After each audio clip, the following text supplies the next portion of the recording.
I watched all 8 hours of preseason testing, day 2, so you don't have to. So to start off our morning session, Ferrari debuted a new rear wing that rotated 180 degrees. They ran that for about 30 minutes and then went back to the garage, put up the screens, and did work behind closed doors until there were about 10 minutes left in the morning session. So obviously Lewis lost a lot of meaningful runtime for the morning session. Once again, Cadillac ran into a few delays and they didn't get Valtteri onto track until about an hour and 20 minutes had passed in the session, but he was able to get 58 laps on the board. Aston Martin had a relatively decent morning, but Fernando was still about 4 seconds off the pace. And of course, we had Lando Norris setting the fastest lap of the morning session with a 1:33.453. Then moving on to the afternoon session, Ferrari reverted back to their original rear wing, so not the one that rotates 180 degrees.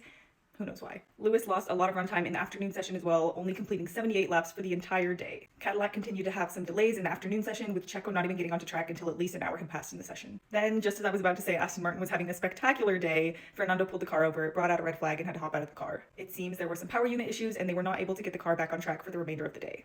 Then we had a couple different drivers getting the fastest lap of the day. First, Max Verstappen got a 1:33.162, and then we had Oscar Piastri come out and set a 1:32.861, and then Kimi set the fastest lap of the day and of all of testing with a 1:32.803. To finish our day, we did another standing start practice, which to our surprise went well again. However, McLaren did have a little issue where Oscar pulled out of the pits to go take his practice start on the grid, but stopped right after leaving the pit, but he was able to get the car going and join everyone for that practice standing start. So that was another eventful day of testing, and we have one more day left. So come back tomorrow for our last testing recap.